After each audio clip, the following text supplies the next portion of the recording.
In daily life, moving around the city to complete errands or simply for work has become commonplace in our society. It's a universal endeavor that begins to show up more as we age into early adulthood. It's not seen as such a bad thing because of the increasing transportation advancement with better cars, public transportation systems, and even faster alternatives. However, every time you leave, you're always missing something, leaving it behind. Something you take for granted until it seeps into your mind to become a constant bother until its requests are met. Leaving your home behind until the end of the day when you can finally come back to be free. You are leaving a sense of comfort. You enter your car that attempts to simulate the comfort of your home with premium heated leather seats and new technology that brings into the question if you were even driving. Unfortunately, it will never be enough, as any sane driver understands the constant threat of car accidents, that no matter how safe, your safety is in the hands of others around you, while also your own emotional state. After the daily commute, you arrive at work where the day is just beginning. Not to say work is all bad, but it always has bad sides. It can be physically and mentally uncomfortable with 8-hour days, 5 days a week. It keeps you from kids,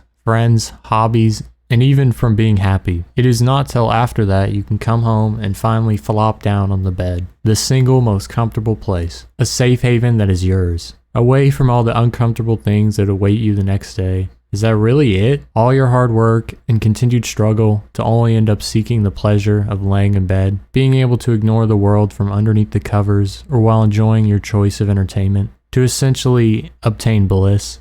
That just can't be the answer. While bliss is something of a privilege for those without people dependent on them, it actually becomes something of a detriment. It is a time sink, something that temporarily supports a feeling of comfort until it becomes laziness and depression, until you want nothing else but to get up and escape your safe haven. It's miserable. Even the safest place you know becomes an enemy. Comfort you seek is hurting you, and it will be too late when you finally realize. So we must ask ourselves what comfort is and how exactly can it really stay pure? How can it keep or make us happy?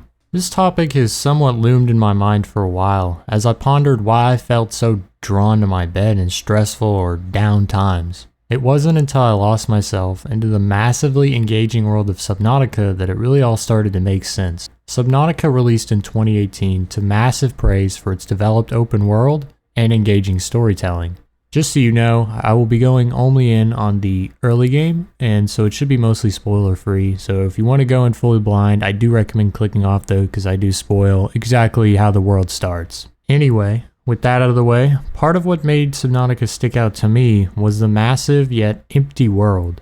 The world itself is extremely detailed with aquatic life and coral organisms, all the while you're alone. Having survived the crash of your mothership through an escape pod, you wake up alone, surrounded by a vast ocean that spans your entire vision, besides the crashed mothership just in the horizon. So what do you do to escape this empty realm? Well, you dive into the endless, clear ocean below. It provides everything for survival: food, water, and even many resources to craft electronics, rubber, and better gear for progression. All while you find no source of life similar to your own. Not to mention, as you dive deeper, more and more of the planet's inhabitants are hostile and will hunt you down. You survive to constantly go back to your escape pod and eventually fully built submersibles or airtight and powered structures for housing. These are truly the only safe spaces you have. The only place you can freely breathe and not worry about aggressive predators. The only place you feel comfortable. You are responsible for your own survival. You have no one but your computer to talk to. The amount of stress and fear would be devastating to just about anybody, even with the advanced technology aiding them. Many of us would probably never leave the escape pod, just praying for a savior while laying on the floor, completely devastated until the end takes us away, because no one could comfort you. By staying in your safe place, you have completely placed yourself in your own hands. In Subnautica, you would eventually starve or pass from dehydration, which is why diving becomes the only hope. No matter how scary, there is nothing else you can do to make it out of this tragedy. It forces a balance. You have to leave to find new resources to advance your progression towards escape, but also need to come back to your home in order to put those resources to use. You need both to thrive. Luckily for all of us, life isn't as hard as Subnautica. I guess technically you've crash landed on a random planet if you really think about it, but you have something very valuable. You have people all around you. People who understand you, speak the same language, enjoy things you do, want the same things, and people who will stand by you. I really hope you have something of a parental figure to stand beside you, but if not, you can always find someone else. Eventually, you will have to grow up anyway, and that tends to mean moving away from family to put together your own. You can't do that from your safe place, though. You'll have to get out and do it, meeting people, growing a career, and bettering yourself how you see fit. The cycle of Subnautica is an overcomplicated cycle of our very own life. From birth or crash, you establish a safe place. You journey out to school or to sea. You come across the good and evil of humans and fish. Eventually, you learn what you want. You begin to form relationships with the people you find solace in or generally improve your life until you eventually become your own person.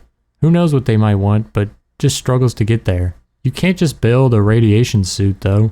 You need the resources to craft the material, and you need the knowledge to piece the material together. So for real life, we need to find out what we want to do and set the goals. Working towards the goal through further schooling, research, connections, or just giving it a shot. It's not about what others are doing, but what it's going to take. I originally enrolled in a technical school to fulfill after high school expectations, but ended up leaving after completing the first semester. Just wasn't what I wanted to do.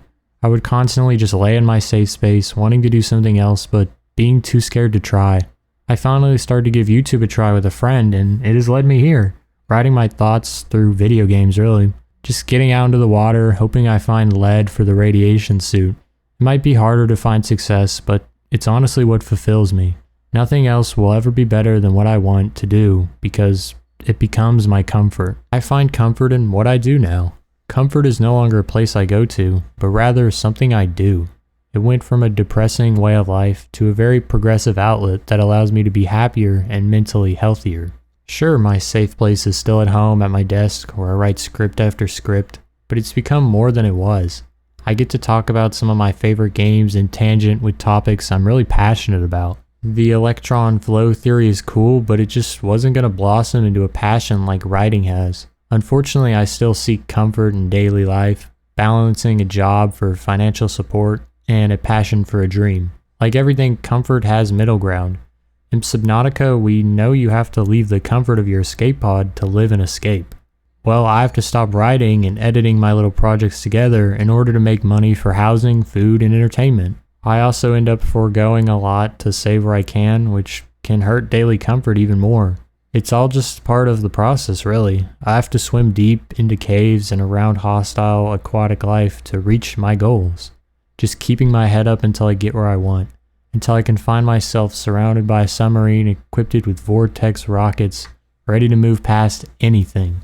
Of course, you have to find your own way. You might want to look for land first, or maybe go further down to find better resources before trying to find your crewmates. It's all just part of your journey. Just don't get stuck in the escape pod.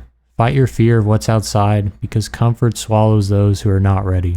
So, is it really wise to seek comfort if it seems to stop a majority of valuable progression in life? I think in recent years it's kind of been that it's not wise to seek comfort, with people telling you to wake up at 4 a.m., to take cold showers, to keep working, having no fun until you make it. A lot of young people see this and, tend to latch on with popular figures like Andrew Tate flexing success along with this mindset or grind set even. And while it's not really a black or white answer, I would say comfort in any form is absolutely somewhat necessary.